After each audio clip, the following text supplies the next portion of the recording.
Você já parou para pensar que nós estamos vivendo dias em que se ouve muito essa frase: eu declaro vitória sobre a sua vida, eu profetizo bênção sobre você?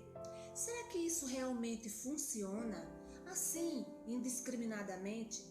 Ou será que existe algum critério para que essas palavras tenham efeito?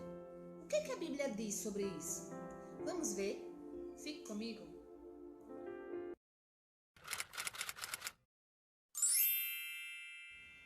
Na Epístola de Tiago, no capítulo 3, do versículo 1 até o versículo 12, todo esse texto vai estar falando sobre o uso da língua. Mas eu quero destacar aqui o versículo 2, o versículo 8 até o versículo 12, que diz assim: porque todos tropeçamos em muitas coisas. Se alguém não tropeça em palavra, o tal é perfeito e poderoso para também refrear todo o corpo. Mas nenhum homem pode domar a língua. É um mal que não se pode refrear. Está cheia de peçonha mortal. Com ela bendizemos a Deus e Pai, e com ela amaldiçoamos os homens, feito à semelhança de Deus. De uma mesma boca procede bênção e maldição. Meus irmãos, não convém que se faça assim. Porventura deita alguma fonte de um mesmo manancial água doce e amargosa? Meus irmãos, pode também a figueira produzir azeitonas? Ou a videira figos? Assim, tampouco pode uma fonte de água salgada da água doce. Então, queridos, no versículo 8, Tiago não está entrando aqui no campo da impossibilidade. Embora ele diga assim que não há homem que possa domar a sua língua, ele não está falando aqui de impossibilidade. Essa palavra assim, nenhum homem, no original é antropos, né? No original grego, que ele traz para nós a noção de fraqueza, pela qual o homem é conduzido ao erro e induzido a pecar. E também traz um contraponto do homem ser como um ser corrompido, mas também do verdadeiro cristão que se transforma ou se conforma à natureza de Deus. Então, o que Tiago está falando aqui, ele não está entrando no campo da impossibilidade, que é impossível, mas dizendo que o quanto é difícil ao homem, ao ser humano, controlar os impulsos da sua língua, controlar a sua língua, esse pequeno membro chamado língua. Mas aí também, quando a gente junta com o versículo 2, aí a gente corre muitas vezes o risco de pensar assim: ninguém consegue controlar mesmo a sua língua, porque todos nós somos imperfeitos, nós não somos perfeitos. Então a Bíblia diz que quem controla a sua língua é perfeito. Então a gente não é perfeito, então a gente não pode controlar. Mas não é bem assim, queridos, que a Bíblia está querendo dizer, porque essa palavra perfeito no original aqui é teleios, e ela traz para nós o significado de maduro. O que ela quer dizer com isso? Que o crente nascido de novo e com experiência com Deus, ele já vai crescendo e vai amadurecendo em Cristo. É aquele tipo de crente que antes de falar, ele pensa 2, 3 vezes para não falar algo da qual possa depois ter que se arrepender. Então, crente maduro, crente perfeito, como diz a Bíblia aqui, é crente maduro, crente que pensa 2 vezes, 3 vezes, 1000 vezes se for necessário, antes de falar coisas das quais ele tenha que depois se arrepender. Então, se ele estivesse falando aqui dizendo que era impossível se controlar com a língua, então como é que ficaria então o texto bíblico que fala sobre o fruto do Espírito Santo, que é a temperança, que é o domínio próprio, o autocontrole que o Espírito Santo dá a todo aquele crente nascido de novo? Então, se fosse impossível, então não haveria necessidade nenhuma da gente ter esse controle do Espírito, da gente ter esse fruto do Espírito, que é a temperança. Em Provérbios 18, 21 vai dizer assim: a morte e a vida estão no poder da língua, e aquele que a ama comerá do seu fruto. Então a gente pode entender aqui que a gente pode, estar no nosso poder, escolher fazer bom uso ou mau uso da nossa língua. Aí veja só, o que Tiago fala aqui pelo Espírito Santo é que não podemos de forma nenhuma usar a nossa língua para abençoar e para amaldiçoar ao mesmo tempo. Não se pode abençoar e amaldiçoar ao mesmo tempo, é isso que ele está falando, porque ele diz assim que ele quer dizer que é naturalmente impossível uma fonte jorrar água doce e amarga ao mesmo tempo. certo? Então, é assim também ele está dizendo que uma figueira não produz azeitonas, né? E nenhuma videira, e nem uma figueira não produz azeitona, nem a videira figos.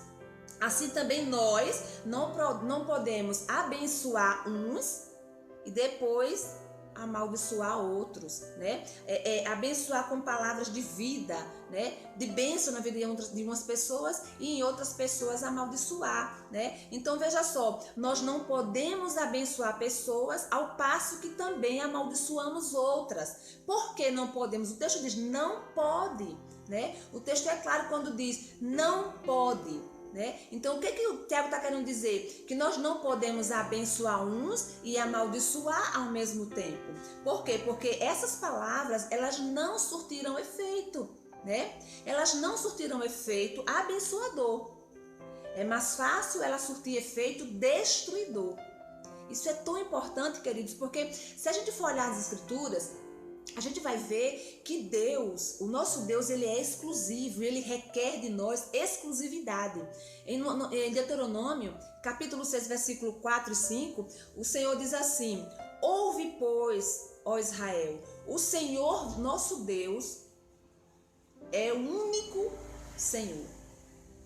Aí no versículo seguinte diz assim: amarás o Senhor teu Deus de todo o teu coração, de toda a tua alma e de todo o teu entendimento. No Novo Testamento, Jesus acrescenta dizendo assim: com todo o teu entendimento, ou mente, o pensamento, né? Então o Senhor está querendo todo de nós, tudo de nós. É diferente do diabo, queridos, porque o diabo, ele não está preocupado se alguém serve a Deus, contanto que também sirva a ele. Ele não está preocupado se alguém louva, adora, glorifica a Deus, contanto, desde que a pessoa também faça o uso da língua de forma que agrade a ele, né? Use a sua língua para agradar a ele também. Mas com Deus não é assim, com Deus não funciona dessa forma, né? Em segundo livro das Crônicas, capítulo 16, versículo 9, diz assim: porque quanto ao Senhor, seus olhos passam por toda a terra, para mostrar-se forte para com aqueles cujo coração é totalmente dele. Nisto procedeste loucamente, por isso desde agora haverá guerra contra ti.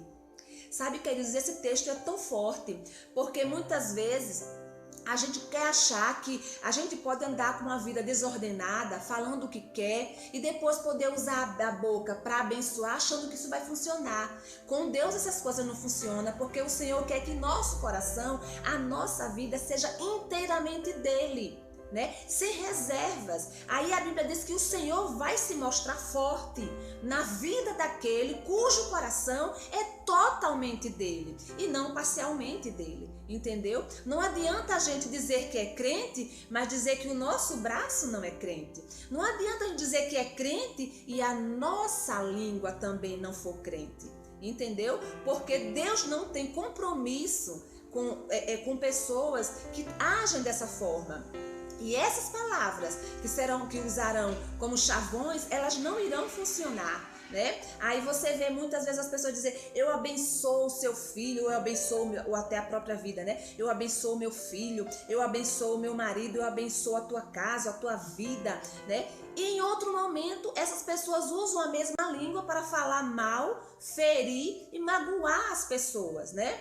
Então, queridos, isso não é mágica, né? E nem é pensamento positivo que vai funcionar. Não adianta usar a boca, a língua para abençoar e depois amaldiçoar. O próprio salmista, no Salmo 15, a Bíblia diz assim que o verdadeiro cidadão do céu é aquele que não usa a sua língua para maledicência. Não usa a sua língua com maledicência, né? Aí a gente hoje vê, como eu coloquei no início do vídeo, que a gente hoje vê muitos hinos, né? Hoje é assim: eu profetizo sobre a tua casa, sobre a tua família, sobre o teu trabalho, sobre a tua saúde, sobre os teus filhos, teu marido, e assim vai, assim por diante.